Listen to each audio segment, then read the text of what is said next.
Makna berserah diri di sini adalah semua apapun yang telah diberikan dalam bentuk nikmat dari Allah. Semua cobaan pun dari Allah. Dan itu pasti Allah karena sayang dengan kita sebagaimana sudah saya jelaskan contoh tadi. Jadi jangan pernah berpikir Bapak Ibu sekalian kalau cobaan sedang datang, oh ini berarti buruk buat saya. Enggak. Justru itu peringatan, itu bentuk kasih sayang Allah kepada kita. Kita jadi merasa, oh ternyata saya manusia, butuh kepada Allah. Kalau Bapak Ibu bisa tiap hari terus bergantung sama Allah, mungkin nggak ada cobaan. Kalau tiap hari, selalu kita bangun tidur sudah langsung berzikir, langsung bertaubat, langsung baca Quran, langsung ibadahnya semua, mungkin nggak ada cobaan. Masalahnya kan kita banyak lalai. Nah cobaan kalau datang, membuat kita sadar lagi.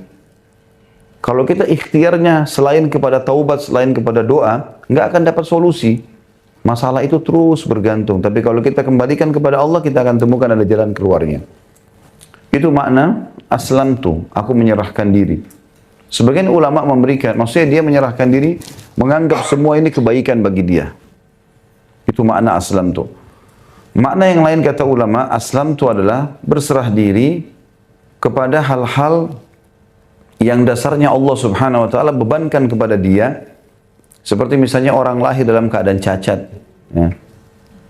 Atau orang ditipu oleh orang lain, ya. Atau apa saja, maka dia juga berserah diri di situ. Ya. Artinya dia yakin Allah Subhanahu wa taala akan memberikan kepada dia jalan keluar. Potongan kedua, wabika amantu, kepadamu lah aku beriman. Dan kita sudah tahu iman adalah asas agama kita, karena ada 6 rukun iman. Iman kepada Allah, kepada malaikat, kitab-kitab, rasul-rasul, hari kiamat, dan juga takdir baik dan takdir buruk. Ya. Dan makna daripada wabika amantu, artinya aku beriman bahwasanya semua ini adalah ciptaanmu ya Allah. Dan sangat berhubungan dengan kalimat aslam itu tadi. Potongan ketiga, wa alaika tawakkaltu, dan kepadamu lah aku bertawakal. Sekarang aku sudah dicoba, aku akan ikhtiar ya Allah. Selebihnya aku serahkan kepadamu. Itu makna wa alaika tawakkaltu, dan sudah kita jelaskan makna tawakal tentunya dari awal bahasan kita. Dan hadis Nabi SAW banyak sekali berhubungan dengan tawakal, di antaranya hadis Bukhari. Kalau kalian betul-betul bertawakal kepada Allah, dalam hadis ini dikatakan hakku tawakkuli. Tawakal yang betul-betul luar biasa. Pokoknya yakin sama Allah, Allah akan bantu, yang penting saya sudah ikhtiar.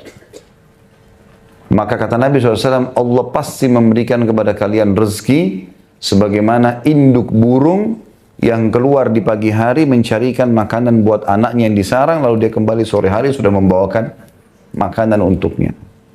Memang butuh tawakal, ya. Pasrah kepada Allah Subhanahu wa taala. Tapi setelah ikhtiar, dan sudah kita jelaskan bedanya tawakal sama tawakul, ya.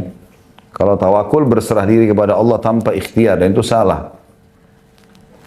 Potongan keempat, wa ilaika anabtu. Makna anabtu di situ adalah kepadamu aku kembali, maksudnya mengembalikan urusanku. Ya. Apapun sifatnya, ya. Apapun perkara, sekecil sampai sebesar apapun, kembali kepada Allah. Masalah kecil, pengen keluar rumah, supaya Allah mudahkan, ya Allah mudahkan supaya lancar, tidak macet. Pengen ke satu tempat, ya Allah mudahin parkiran buat saya. Hal-hal kecil yang kadang-kadang orang tidak fikir. Itu makna inabah. Kembali kepada Allah walaupun pada hal-hal yang kecil. Dan memang Allah sudah ajar kita itu kan. Mau minum, baca bismillah. Minum hal yang sederhana, tiap hari kita lakukan. Selesai, baca alhamdulillah. Mau tidur, mau masuk kamar mandi, keluar kamar mandi. Memang semuanya disuruh kita inabah kepada Allah. Harus bergantung kepada Allah SWT. Ya. Kemudian wabika khasamtu, ada angka kecil 105. Lihat ya. Lihat nggak? Di bawah ada tulisan itu. Maksudnya dengan musuh-musuh agama. Kalaupun kita harus keluar berperang, memang karena itu musuhnya Allah. Karena mereka keluar ingin memerangi agamanya Allah, maka kita perangi mereka. Itu makna umumnya. Makna khususnya adalah aku akan memusuhi siapapun yang engkau suruh musuhi dari ahli maksiat. Ahli maksiat, orang yang berbuat dosa dalam terang-terangan melakukan maksiatnya. Maka akan musuhi perbuatan maksiatnya karena engkau melarangnya ya Allah. Itu makna lain. Jadi makna globalnya adalah aku keluar menyerang musuh-musuh yang membenci agamamu ya Allah. Itu kan seperti jihad. Kemudian makna khususnya adalah aku akan memusuhi semua maksiat yang sudah engkau larang. Sehingga kita memusuhi pun orang yang melakukannya bukan karena fisiknya tapi karena perbuatannya. Kalau dia sudah tinggalkan, tentu saja kita tetap kembali bermuamalah dengan dia dengan baik tentunya. Selanjutnya, Allahumma a'udhu bi'izzatika. Ya Allah, aku berlindung dengan kemahamuliaanmu. Bisa diartikan juga izzah, keperkasaan. Tapi kalau aziz, dalam bahasa Arab, kalau diterjemahkan manusia sebenarnya lebih mulia. Mulia dan terhormat. Salah satu sifat Allah adalah Al-Aziz. Allah itu mulia dan terhormat. Ya. Artinya kalau dinisbatkan kepada Allah sifat izzah ini, itu tidak akan pernah terhina atau tidak pernah dihina selamanya. Allah subhanahu wa ta'ala selalu mulia. Segelintir dari makhluknya saja yang kufur kepadanya. Mayoritas makhluk semuanya beriman. Malaikat, langit, bumi, tumbuh-tumbuhan, hewan-hewan. Bahkan mayoritas dari manusia sama jin beriman kepada Allah. Sebagian kecil dari jin dan manusia membangkang. Yang lainnya semua beriman. Semuanya ini mengetahui kalau dia punya pencipta Allah subhanahu wa ta'ala. La ilaha illa ant, kalimat yang paling mulia tentunya, kalimat tauhid. Tidak ada Tuhan yang berhak disembah kecuali Engkau. Maknanya adalah, aku tidak mungkin bergantung kepada selain Engkau, ya Allah. Antudillani, agar Engkau tidak menyesatkanku. Di sini muncul pertanyaan, apakah memang Allah akan menyesatkan? Iya, jawabannya. Yahdi man yasha wa yudhillu man yasha. Allah memberikan petunjuk siapa yang dia suka, Allah sesatkan siapa yang dia suka. Tetapi Allah menyesatkan siapa yang dia suka ini dengan kemahaadilannya. Jangan bayangkan seperti kita manusia. Kita kalau marah sama seseorang, lalu kita menghukumnya, itu berbeda dengan Allah SWT. Kalau kita kena emosi, karena ego, ya, karena mungkin kezaliman, kalau Allah tidak. Dengan kemahaadilannya. Seperti misalnya kasus umat-umat sebelum kita yang telah Allah binasakan. Kaum Samud, kaumnya Nabi Saleh, kaum Ad, kaumnya Nabi Hud, Fir'aun, kaumnya Nabi Musa, Namrud dan wilayah Babilonia, kaumnya Nabi Ibrahim. Semua ini kaum negeri Sodom, kaumnya Nabi Lut, Allah binasakan karena mereka sudah diperingatkan oleh Rasul. Utusan-utusan Allah ini bertahun-tahun tidak mau dengar. Maka Allah SWT sesatkan mereka sekalian. Ya. Makna sesatkan di sini, Allah di akhir-akhir setelah peringatan-peringatan terakhir sampai kepada mereka, mereka tidak mau, maka Allah tutup hati-hati mereka, sehingga mereka sama sekali tidak dapat hidayah lagi. Dan mereka sudah tidak punya kesempatan untuk taubat. Makanya umat-umat sebelum kita yang dihukum ini, mereka 3 hari, seminggu, sebelum binasa, itu Allah limpahkan nikmat yang luas pada mereka. Badannya makin sehat, mereka makin tertawa, ya. Hewan-hewan ternaknya makin sehat, buah-buahannya makin subur. Cuaca enak. 3 hari, seminggu sebelum binasa itu. Maka mereka makin lalai. Allah SWT sesatkan mereka dengan itu. Karena Allah sudah tahu ini tidak akan pernah mau mengikuti petunjuk. Itu makna daripada dhalal atau antudillani. Dan Nabi SAW berlindung dengan itu. Jangan sampai, ya Allah, aku termasuk orang yang melanggar, tidak mau engah dengan peringatanmu, lalu kau sesatkan aku. Sehingga datanglah hukuman Allah. Karena hukuman Allah, Bapak Ibu sekalian, tidak akan datang kecuali pada orang yang sudah puncak pembangkangan. Ya, peringatan-peringatan datang, tadi saya kasih contoh tahapan-tahapannya. Nanti terakhir tetap ngotot lakukan, maka sekalian Allah hukum. Dan itu bahaya. Allah menggunakan kalimat dalam Al-Quran tentang masalah ini, akhadnahum bagtah. Kalau mereka tetap lalai dan sudah sampai pada puncak peringatan tidak mau tahu, maka kami akan menghukum mereka sekonyong-konyong, tiba-tiba. Dan mereka tidak sangka. Antal hayyul ladzi la tamut, wal ins wal jin wal ins yamutun. Karena engkau adalah zat yang maha hidup dan tidak akan pernah mati, oleh karena itu aku memohon kepadamu, sementara jin dan manusia semuanya mati. Ini sifat Allah yang mulia, namanya Al-Hayy. Al-Hayy yang maha hidup. Biasanya di dalam doa-doa Nabi SAW yang lain digabung antara Al-Hayyul Qayyum. Seperti dalam ayat kursi misalnya, ya, Allahu la ilaha illa wal hayyul qayyum. Allah yang tidak ada Tuhan yang berhak disembah Tuhan selain Dia yang maha hidup dan maha berdiri sendiri. Atau makna lain qayyum adalah selalu mengurus makhluknya. Hayy ini adalah sifat mulia dari Allah SWT. Dan ada satu hadis yang mulia tentang masalah istighfar. Istighfar ini bisa mendapatkan keutamaan sampai membersihkan semua dosa. Justru kan ada sifat hayy-nya Allah di situ. Yang bunyinya astaghfirullahil azim alladzi la ilaha illa huwal hayyul qayyum wa atubu ilaih. Kata Nabi SAW, siapa yang baca istighfar ini akan diampuni dosanya walaupun sebanyak buih di lautan. Penyebabnya adalah karena ada sifat al-hayyul qayyum di situ. Ada asma'ul husna, nama-nama Allah yang mulia di situ. Dan ini juga menekankan selain nama-nama Allah yang mulia al-hayyul qayyum, juga menekankan kalau semua jin dan manusia, siapapun dia pasti akan mati. Dari Ibnu Abbas juga radhiyallahu anhuma, beliau berkata, hasbunallah wa ni'mal wakil. Qalaha Ibrahimu alaihi salam hina ulkiya finnar. Wa qalaha Muhammadun sallallahu alaihi wasallam hina qalu innan nasa qad jama'u lakum fakhshawhum fazadahum imanan wa qalu hasbunallah wa ni'mal wakil. Kalimat hasbunallah wa ni'mal wakil, kata Ibnu Abbas radhiyallahu anhuma, cukuplah Allah menjadi penolong kami dan Allah sebaik-baik pelindung, diucapkan oleh Nabi Ibrahim alaihissalam ketika beliau dilemparkan ke dalam kobaran api sehingga Allah selamatkan. Dan diucapkan oleh Nabi Muhammad SAW ketika mereka, para musuh-musuh, mengatakan dalam menakut-nakuti, sungguhnya orang-orang telah bersatu untuk melawan kalian, maka takutlah kepada mereka.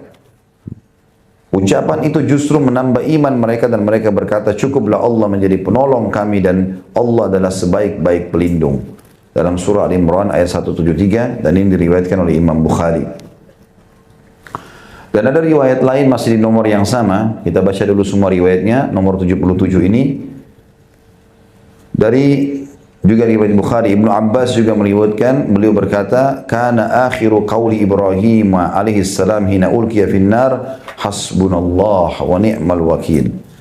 Akhir kata-kata Nabi Ibrahim AS saat dilemparkan ke dalam api ialah, cukuplah Allah menjadi penolong kami dan Allah adalah sebaik-baik pelindung.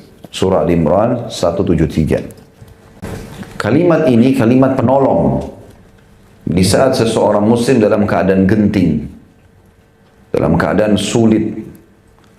Bahkan seseorang kalau bisa mengamalkan dalam setiap ucapannya ini, baik itu masalah kecil atau masalah besar, dia mengatakan hasbunallah wa ni'mal wakil.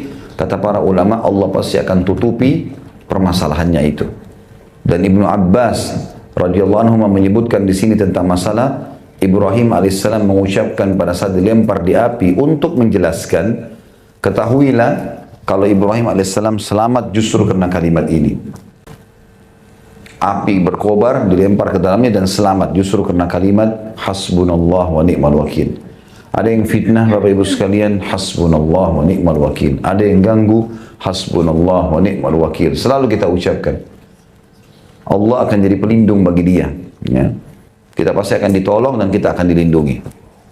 Dan kasus Nabi Muhammad SAW disebutkan dalam hadis ini, dan Nabi Muhammad SAW ucapkan pada saat orang-orang berkata kepada beliau. Jadi ini ahli tafsir mengatakan ini terjadi pada saat kasus Hamrat Asad, peperangan Hamrat Asad. Jadi di perang Uhud Nabi SAW muslimin sempat terkalahkan dan luka-luka semua badannya. Ini pernah saya ceritakan kisahnya. Tidak ada satupun sahabat termasuk Nabi SAW kecuali luka. Dan minimal mereka punya 3 luka di badannya. Sabetan pedang, tombak, luka semuanya. Sampai ada sahabat gak bisa lagi jalan. Tinggal dipikul, lalu dimasukkan ke dalam rumahnya. Itu terjadi di tahun 3 Hijriah di hari Sabtu.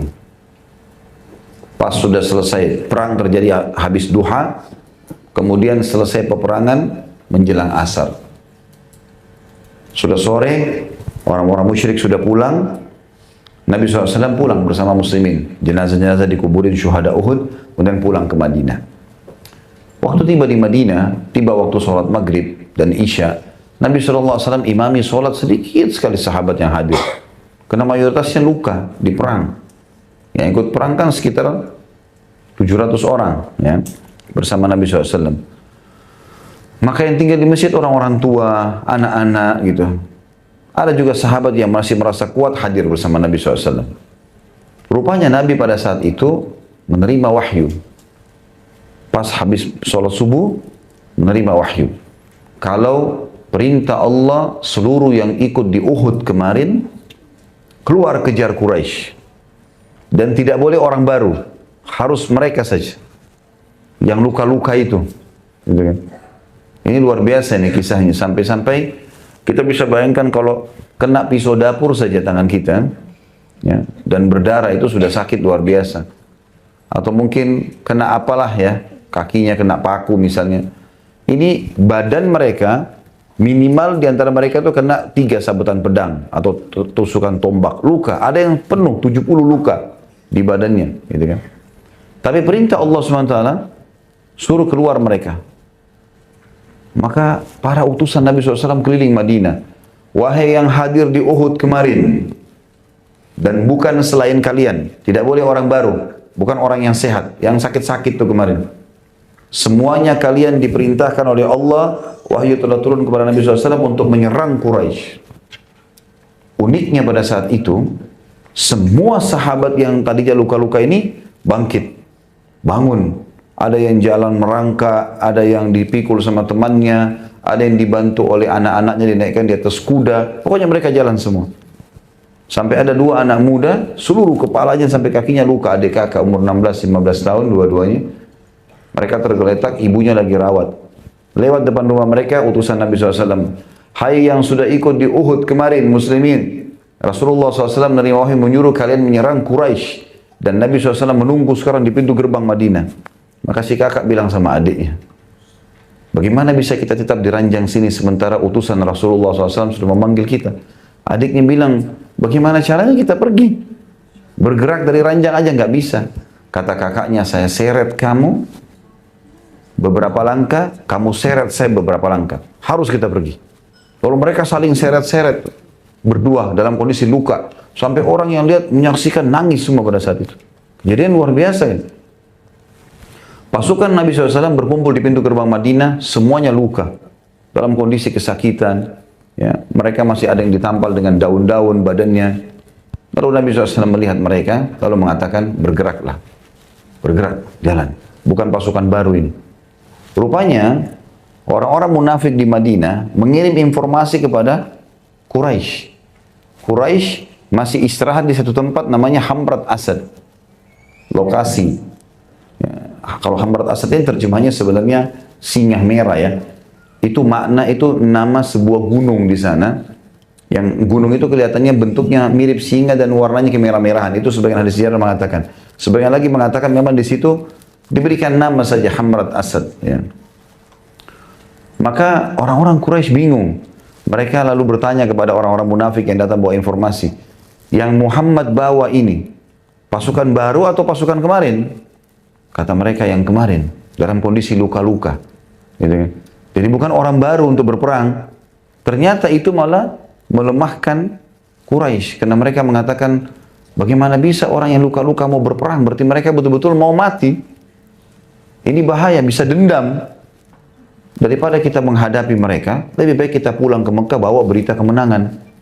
Lalu mereka mengutus beberapa orang menuju ke pasukan Nabi SAW untuk menakut-nakuti. Datanglah beberapa orang ke pasukan Nabi SAW lalu mengatakan, hai Muhammad, dari jauh, hai muslimin, kalian mau melawan lagi, kemarin kan sudah kalah. Gitu kan? Dan itu terjadi hari Ahadnya. Karena Nabi SAW keluar hari Ahad pagi. Quraisy juga sudah bergerak meninggalkan Hamrat Asad. Janganlah kalian melawan. Karena pasukan Quraisy 2.000 lebih. Pasukannya kan 3.000 orang. Ada korban beberapa orang. 2.900 pasukan Quraisy masih ada. Mereka sudah kuat dan mereka akan menyerang kalian. Supaya takut gitu. Ternyata seluruh sahabat bersama Nabi SAW itu 700 orang atau 630 orang. Karena ada 70 korban Uhud ya pada saat itu. Mengatakan hasbunallah wa ni'mal wakil. Allah sebaik-baik penolong dan pelindung. Itu makna daripada potongan Perkataan Ibnu Abbas radhiyallahu anhu dan Nabi SAW ketika mereka mengatakan kepada Nabi SAW, ya, sesungguhnya orang-orang telah bersatu untuk melawan kalian. Artinya Quraisy akan kembali melawan. Maka takutlah kepada mereka, pulanglah ke Madinah sebelum kalian dibunuh semua. Maka ucapan itu justru menambah iman mereka, maksudnya para sahabat dan Nabi SAW, dan mereka mengatakan, cukuplah Allah menjadi pelindung kami dan Allah adalah sebaik-baik pelindung. Justru Allah membuat mereka ketakutan. Akhirnya orang-orang Quraisy pulang semua dan Nabi SAW tiba di Hamrat Asad pada saat itu dan berkemah di situ selama 3 hari untuk membuktikan pada Quraisy memang betul-betul mau berperang. Tentu banyak hikmahnya di sini. Hikmah yang pertama, perang Uhud adalah perang kedua Muslimin. Artinya masih baru berperang. Sebelumnya Badar menang, sekarang Uhud kalah, gitu kan? Maka itu membuat syok secara kejiwaan. Supaya sahabat tidak syok berperang, tetap mau berperang, maka hikmah ilahi disuruhlah mereka keluar. Dan ternyata betul, dengan mereka keluar, Quraisy takut. Jadi tidak berpengaruh masalah luka-luka mereka itu, gitu kan? Akhirnya mereka pulang ke Madinah dalam kondisi puas. Walaupun mereka dikalah di Uhud, ternyata di Hamrat Asad mereka tunggu sampai 3 hari, Quraisy nggak berani datang. Maka menghidupkan kembali ma'nawiyah dalam bahasa Arab, artinya semangat itu kembali lagi hidup, ya, untuk berperang. Dan betul terjadi. Setelah itu para sahabat semangat lagi mengejar mati syahid. Yang kedua, hikmahnya adalah untuk membuktikan kepada para sahabat, kalaupun kalian sampai berperang, dalam kondisi kalian luka-luka, tetap Allah akan berikan kemenangan pada saat itu. Kalau seandainya Quraisy kembali menghadapi muslimin di Hamrat Asad, maka Allah akan memastikan kemenangan. Walaupun mereka luka-luka, dan akan terjadi korban yang besar pada Quraisy. Tapi karena mereka tidak kembali, maka Allah SWT memberikan ketenangan jiwa kepada muslimin dan menganggap sudah menang. Ya. Ketiga, memberikan hikmah kepada tentang kisah itu tentunya kepada para sahabat kalau memang target seorang muslim adalah akhirat. Sekalian kalian sudah niat mati syahid, kejar surga, udah jangan setengah-setengah. Badan sudah luka sekalian. Gitu. Jadi mereka pun semangat pada saat itu mengejar mati syahidnya.